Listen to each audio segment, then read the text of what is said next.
आज के video part में आप सभी का स्वागत है। मेरा नाम हरदा राजेश कुमार, मैं गवर्नमेंट डिग्री कॉलेज चंचलगुड़ा के हिंदी विभाग में सहायक प्रोफेसर पद पर कार्य कर रहा हूं। मैं आज वीडियो पार्ट के अंतर्गत हम स्वामी विवेकानंद जी का पाठ पढ़ेंगे। हम लोग स्वामी विवेकानंद जी पर लिखा गया पाठ पढ़ेंगे और इस पाठ के लेखक है वंशीधर विद्यालंकार जी है। इस पाठ में उन्होंने स्वामी विवेकानंद जी के जीवन से संबंधित ऐसे कई महत्वपूर्ण पहलू है जिस पर उन्होंने प्रकाश डालने का प्रयास किया है और उसके साथ ही उन्होंने ये बताना चाहा कि विवेकानंद जी ने भारतीय सभ्यता और संस्कृति के साथ अपने आप को कितना आत्मीय और कितना गहरा संबंध जोड़कर रखा था।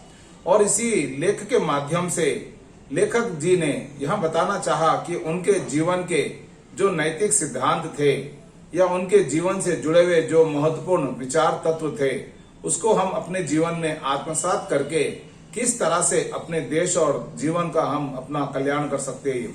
और इस तरह से हम देखते हैं कि विवेकानंद जी ने जो है ये भारतीय सभ्यता और संस्कृति का न केवल अपने ही देश में बल्कि विदेशों में भी जाकर के उन्होंने प्रचार और प्रसार किया है। यहाँ तक कि जो लोग हमारे हम देश को कमतर समझते थे, भाई पढ़ाई में हो, शिक्षा में हो, सभ्यता में हो, संस्कृति में हो, तो उस तरह के जो विचार भाव जो थे जिसको उन्होंने जो वेदांत के माध्यम से उन्होंने विदेशों में जाकर के भारत का जो गौरव है, भारत की जो गरिमा है, उसमें उन्होंने चार चांद लगाने का सफल प्रयास किया है। और इस तरह के विवेकानंद जी के जीवन से जुड़े हुए ऐसे कई महत्वपूर्ण संदर्भ आते हैं जिसको इस लेख के माध्यम से लेखक ने बताने का सफल प्रयास किया है। और इस लेख को हम निबंध को पढ़ने के पहले यह जरूरी हो जाता है कि हम इसके लेखक का भी परिचय देखें और आगे हम उनके परिचय के बारे में हम लोग देखेंगे। लेखक परिचय के अंतर्गत हम देखते हैं कि वंशीधर विद्यालंकार जी का जन्म जो है ये पश्चिमोत्तर सीमा प्रांत डेरा गाजी खान जिले के जमींदार श्री रोशनलाल जी के घर पर हुआ था। इनका जन्म 22 जून 1900 में हुआ था। वंशीधर आगे चलकर हिंदी के अनुपम रत्न बनकर उन्होंने साहित्य की सेवा की। सन 1920 में वंशीधर जी गुरुकुल कांगड़ी में स्नातक पास किया। उन्होंने स्नातक की परीक्षा पास की। उन्होंने स्नातक परीक्षा में स्वर्ण पदक भी जीता। गुरुकुल के छात्र जीवन में ही संस्कृत, हिंदी, उर्दू में कविताएं करते रहे। इसके पश्चात 2 वर्ष तक उन्होंने पंजाब में उपदेशक का कार्य किया। इस कार्य में स्वामी श्रद्धानंद जी से उन्हें बड़ा ही प्रोत्साहन मिला। सन 1937 तक औरंगाबाद में प्राध्यापक के पद पर कार्य करते रहे। सन 1938 में वे हैदराबाद आए। उस्मानिया विश्वविद्यालय में हिंदी विभाग का कोई पृथक अस्तित्व नहीं था, अतः वंशीधर जी ने संस्कृत विभाग में संस्कृत और हिंदी पढ़ाने के लिए वंशीधर जी की नियुक्ति हुई। किंतु उनकी हिंदी के प्रति सच्ची श्रद्धा के कारण सन 1949 में हिंदी विभाग ने स्वतंत्र रूप से काम करना आरंभ कर दिया। वंशीधर जी के प्रयासों के कारण ही उस्मानिया विश्वविद्यालय की पीएचडी उपाधि के लिए हिंदी अनुसंधान विभाग को खोला गया। इस प्रकार उस्मानिया विश्वविद्यालय में हिंदी विभाग का आरंभ करने से लेकर उसे पल्लवित और उसे सफल बनाने में आपकी सेवाएं महत्वपूर्ण रही है। 12 जून 1955 को वंशीधर जी ने अब अवकाश ग्रहण किया। उसके बाद भी सेवानिवृत्त होने के बाद भी 5 वर्ष तक हिंदी विभाग को अपनी सेवाएं देते रहे।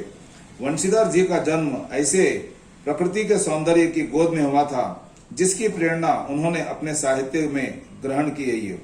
उनके कविताओं में अधिकतर जो शीर्षक रहे हैं फूलों से संबंधित रहे हैं ये या बगीचों से। फूलों से कविता लिखने की प्रेरणा पाकर उन्होंने फूलों का बाजार कविता का शीर्षक देखिए, फूलों का बाजार, फूलों का दरबार, गुलाब की पंखुड़ियां आदि कविताएं लिखी है। इनके अतिरिक्त प्रकृति प्रेम, देखिए जो व्यक्ति प्रकृति की आबो हवा में रहता है, उसकी गोद में रहता है, उसको प्रकृति का प्रभाव पड़ता है। प्रकृति प्रेम, जीवन दर्शन, बाल उपयोगी, राष्ट्रीय भावना संबंधी कविताओं की भी आपने रचनाएं की। इसके अतिरिक्त वंशीधर जी ने निबंध, आलोचना, कहानियां, नाटक आदि विधाओं पर भी अपनी लेखनी चलाई। 22 फरवरी 1966 के दिन आपका देहांत हो गया।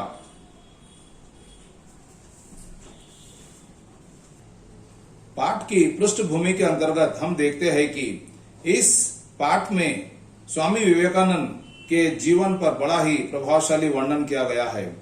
विद्यालंकार जी ने यहाँ विवेकानंद के सद्गुणों के द्वारा नैतिक गुणों का विकास करने की प्रेरणा दी है। उन्होंने बड़े ही सुंदर ढंग से प्रवाहमयी और प्रभावी भाषा के माध्यम से हमारा ध्यान विवेकानंद जी के नैतिक गुणों की ओर आकर्षित करने का सफल प्रयास किया है। ये विवेकानंद जी का भारतीय संस्कृति के प्रति अत्यधिक प्रेम रहा। विदेशों में भारतीय सभ्यता एवं संस्कृति की विशेषताओं को प्रेरित करने का उन्होंने महत्वपूर्ण कार्य किया है। भारत के ग्रामों को अज्ञान और दरिद्रता से मुक्त कराने का उनका संकल्प था। विवेकानंद जी धर्म को एक महान अनुभूति समझते थे। वे समस्त विश्व को एक समझते थे।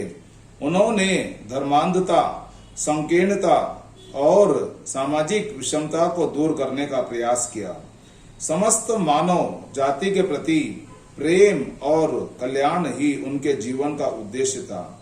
त्याग और सेवा उनके दो मूल मंत्र थे।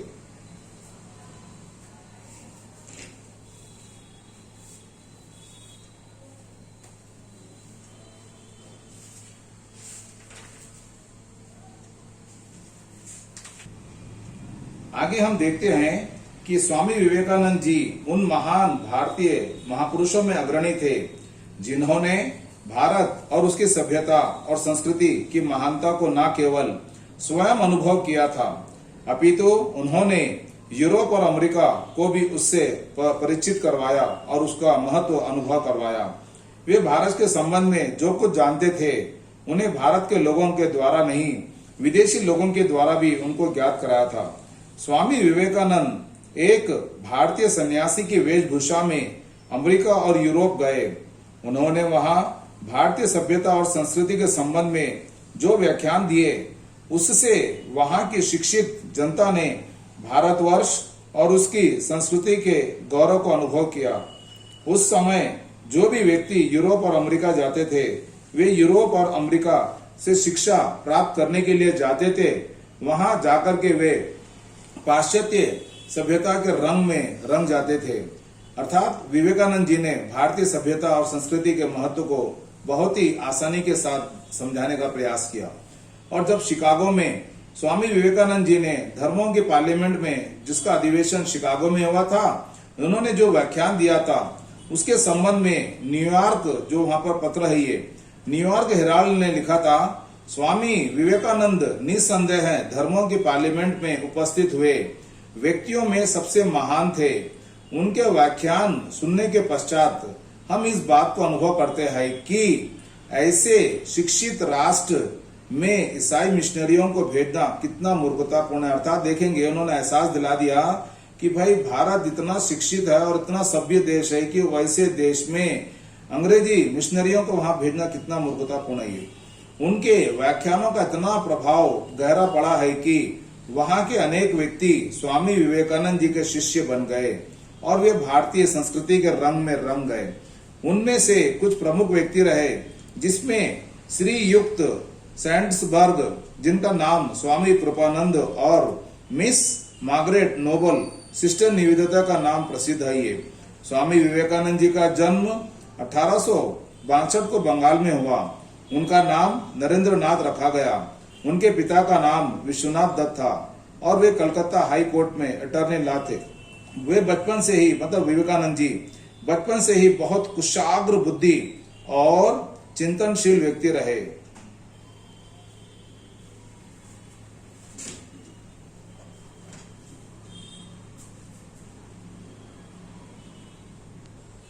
विवेकानंद जी का फिलॉसफी प्रिय विषय था। जब वे कॉलेज में पढ़ते थे, उन्होंने प्रसिद्ध तत्ववेता हर्बर्ट स्पेंसर को कुछ दार्शनिक सिद्धांतों और विचारों के विरोध में एक पत्र लिखा था। हर्बर्ट स्पेंसर ने इस पत्र से बहुत प्रसन्न हुए और उन्होंने विवेकानंद को सत्य के अन्वेषण के लिए प्रोत्साहित किया। विवेकानंद 1881 में स्कॉटिश चर्च कॉलेज के प्रथम वर्ष में पढ़ते थे। एक दिन उनके अंग्रेजी के प्रोफेसर अनुपस्थित थे। उनकी कक्षा को अंग्रेजी साहित्य को पढ़ाने के लिए प्रोफेसर हैस्टिक आए। प्रोफेसर हैस्टिक उस दिन वर्ड्सवर्थ की कविता एक्सकर्शन पढ़ा रहे थे। उस कविता में ट्रांस शब्द आया। इसका अर्थ यह था ध्यान अवस्थिति और समाधि में मिलता जुलता है। ये विद्यार्थियों को ट्रांस शब्द के अर्थ को समझने में कठिनाई हो रही थी। प्रोफेसर हैस्टिक ने कहा, ट्रांस एक तरह की अनुभूति है जो कि एक शुद्ध और पवित्र मन को होती है, जबकि चिंतनशील मन किसी एक विषय पर ध्यान अवस्थित या समाधिस्थ हो जाता है। इसी प्रकरण में मतलब इसके संबंध में प्रोफेसर हैस्टिक ने दक्षिणेश्वर के रामकृष्ण परमहंस का जिक्र किया। उन्होंने उनके संबंध में कहा कि वे ही एक ऐसे व्यक्ति है जिनको उन्होंने मतलब हैस्टिक जी ने समाधि की अवस्था में देखा। यदि आप इस शब्द के विषय में कुछ और जानना चाहते हो तो आप जाकर उनसे मिलिए और इस शब्द के तात्पर्य के संबंध में पूछिए। मतलब शब्द कौन सा? ट्रांस के संबंध में। विवेकानंद जी ने इस प्रकार सबसे पहले अपने गुरु का नाम सुना। उन्होंने बीए की उपाधि प्राप्त कर ली और वे वकील बनने की सोच रहे थे कि एक दिन उनके एक चाचा ने उन्हें रामकृष्ण परमहंस के पास ले गए और उनसे मिलकर नरेंद्रनाथ के जीवन की दिशा बदल गई। रामकृष्ण परमहंस से उन्होंने सच्ची शिक्षा प्राप्त की। उसके बाद उन्होंने समस्त भारतवर्ष की यात्रा 3 वर्ष तक करते रहे। उनसे जो लोग मिलते थे वे उनसे मिलकर उनकी आकृति, प्रतिभा, नाम और ज्ञान से बहुत प्रभावित थे। जो लोग विवेकानंद जी से प्रश्न पूछते थे वे उनका उत्तर देते थे। वे आवश्यकता के अनुसार अंग्रेजी, संस्कृत, बंगाली या हिंदी में उत्तर देते थे। हिंदी को सन्यासियों की सामान्य भाषा कहा जाता था। और एक बात की घटना देखिए, यहाँ पर उनके जीवन से संबंधित है। कन्याकुमारी में 3 समुद्रों का संगम है। बंगाल की खाड़ी, हिंद महासागर और अरब सागर है। कन्याकुमारी के समुद्र में एक शिला है। वे उस शिला पर भारतवर्ष की ओर मुख करके विवेकानंद जी खड़े हो गए थे। उन्होंने मतलब विवेकानंद जी ने भारतवर्ष पर दृष्टि डाली। उन्होंने भारत के ग्रामों का स्मरण किया कि जो घोर अज्ञान, दरिद्रता के चुंगल में फंसे हुए हैं और प्रत्येक दृष्टि से दुर्बल और असहाय थे। उन्होंने वहां खड़े होकर इस बात का अनुभव किया कि हमारे देश को धर्म की इतनी आवश्यकता नहीं कि जितनी की शिक्षा और आर्थिक उन्नति की। इसके बिना भारतीयों का जीवन उन्नत नहीं हो सकता। उन्होंने इस शिला पर खड़े होकर यह संकल्प किया था कि वे भारतवर्ष को इन दीन परिस्थितियों से निकालने का प्रयत्न करेंगे। कन्याकुमारी के समुद्र की यहाँ शिला विवेकानंद शिला के नाम से प्रसिद्ध हुई। और एक यहाँ पर देखेंगे हम लोग, जब ये अमेरिका में गए तो उन्होंने अपने व्याख्यानों के माध्यम से लोगों को क्या बताना चाहिए। अमेरिका में उनके व्याख्यान माला का प्रबंध किया गया। विवेकानंद ने अपने व्याख्यानों में अमेरिका के लोगों को वेदांत तत्व को समझाने का प्रयत्न किया। वेदांत की दृष्टि से स्त्री और पुरुष में कोई भेद उन्होंने नहीं माना। वे धर्म को एक महान अनुभूति समझते थे। उन्होंने धर्मों की अंधता, संकीर्णता और सामाजिक विषमता को दूर करने का प्रयत्न किया। और इस तरह से हम देखते हैं कि विवेकानंद जी ने जो भी काम किया है उन्होंने बहुत ही ईमानदारी के साथ में काम करके भारतीयों को और विदेशों को उन्होंने अपने ज्ञान से परिचित कराने का प्रयास किया है। आगे हम देखते हैं कि विवेकानंद जी ने यह माना है कि हम सब एक परमात्मा के सेवक हैं। हमें गलती से मनुष्य कहा जाता। उन्होंने अपने एक पत्र में लिखा था, इसका प्रयत्न कीजिए कि सर्वैकता मतलब यूनिवर्सलिटी मतलब क्या पूरा विश्व, पूरी दुनिया जो है ये भूमंडल पे हम जितने भी है हम सब में एक रूपता हो, हम सब लोग मिलजुल करके भाईचारे के साथ में रहे। सर्वैकता के लिए हमें सब कुछ बलिदान कर देना चाहिए। उन्होंने अपने एक अन्य पत्र में लिखा था, देखिए उन्होंने, आपको किसानों, श्रमकरों और धनिकों में वर्गवाद को उत्पन्न नहीं करना चाहिए। देखिए विभाजन नहीं करना चाहिए। विवेकानंद किसी तरह की जोर जबरदस्ती के पक्ष में नहीं थे। वे कहते थे स्वतंत्रता विकास की पहली शर्त होनी चाहिए। विवेकानंद जी का विचार था हजारों भारतीयों को विदेश की यात्रा करनी चाहिए। वे चाहते थे कि भारतीय विदेश जाए और विदेश के लोग भारतवर्ष आए, अर्थात सभ्यता और संस्कृति का आदान प्रदान हो। भारतीय विदेशों में जाकर कार्य करे और विदेशी भारत में आकर कार्य करे। वे वेदांत या सर्वैकता को धर्म बनाना चाहते थे। जिस प्रकार गांधी जी ने सर्वोदय समाज की स्थापना की थी, उसी प्रकार विवेकानंद सर्वैकता को व्यापक धर्म बनाना चाहते थे।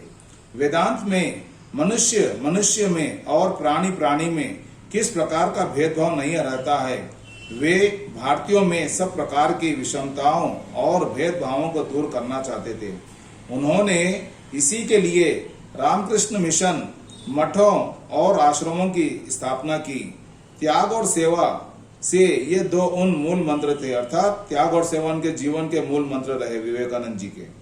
उन्होंने एक भारतीय महिला को अपने एक पत्र में लिखा था, भारतवर्ष उसी समय जागृत होगा जबकि विशाल हृदय के हजारों पुरुष और स्त्रियां अपने जीवन के आराम को छोड़कर अपने देशवासियों के कल्याण के लिए अपनी समस्त शक्ति को लगा देंगे।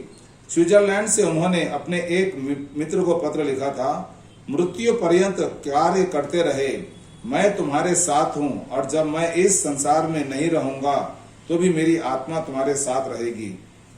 1897 में उन्होंने अकाल पीड़ितों की सेवा का कार्य किया। देखिए, उन्होंने सामाजिक सेवा में अपनी भागीदारी देते रहे। स्वामी विवेकानंद ने अकाल से पीड़ित सब जिलों की सेवा के लिए अपने बहुत से शिष्यों को भेजा। रामकृष्ण मिशन के अस्पतालों, मठों और आश्रम के द्वार उन्होंने भारतवर्ष और विश्व की सेवा के लिए सदा खुले रखने का प्रयत्न किया। स्वामी विवेकानंद ने सान फ्रांसिस्को में शांति आश्रम और वेदांत सोसाइटी की स्थापना की। यह आश्रम और वेदांत सोसाइटी अब विकसित अवस्था में है। उन्होंने बनारस में एक पाठशाला और अनाश्रितों के और दिनों के लिए होम की भी स्थापना की। उन्होंने साधुओं के लिए मठों की स्थापना की, जिससे वे मिलकर देश की सेवा का कार्य कर सके। वे सेवा को सर्वोपरि, मतलब देखेंगे service to mine is service to god, मतलब मानव सेवा माधव सेवा को लेकर चलने लगे। वे सेवा को सर्वोपरि समझते थे। रामकृष्ण मिशन ने देश के अनेक भागों में जनता की बहुमूल्य सेवाएं की। स्वामी विवेकानंद धर्मों के संबंध में कहते थे, एक ओर तो आप धर्मों के द्वारा विश्व में भातृभाव की स्थापना करना चाहते थे और दूसरी ओर आप धार्मिक दल बंदियों को बनाते। एक धर्म उतना ही सच्चा है जितना कि दूसरा धर्म। धर्म एक ऐसी वस्तु है जो बाह्य रूप से अनेक प्रकार का हो सकता है, परंतु जिसकी अनुभूति सदा भिन्न भिन्न प्रकार के लोगों में एक प्रकार की होती है। आगे हम देखते हैं कि विवेकानंद जी के शिक्षा के संबंध में क्या विचार रहे। उन्होंने माना है कि हमारी शिक्षा एक सूचना मात्र नहीं होनी चाहिए, वह इस प्रकार की होनी चाहिए कि जिससे कि हमारे जीवन का निर्माण हो सके और जो हमारी मानवता और चरित्र का निर्माण कर सके। उस आदमी से जो कि पुस्तकालय की पुस्तकों को अपनी स्मृति में सुना सकता है, वह व्यक्ति अच्छा है जो कि अपने कुछ थोड़े से विचारों से अपने जीवन और चरित्र का निर्माण कर सकता है। स्वामी विवेकानंद ने इतनी अधिक शक्ति से कार्य किया कि वे बीमार हो गए।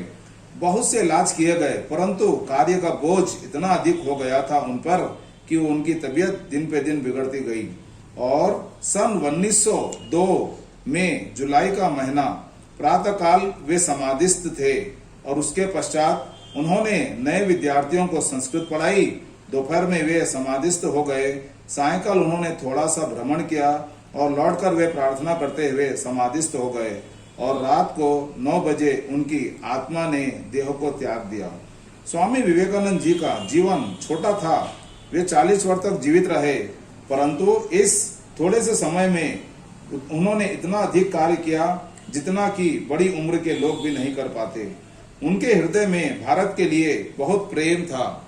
वे व्याख्यानों में जब भारत की महानता का वर्णन करते थे तो उनकी अपनी आत्मा में एक महान हर्ष और उल्लास का अनुभव होता था। वे समस्त विश्व को एक समझते थे। उनका वेदांत सर्वव्यापकता को स्थापित करना चाहते थे।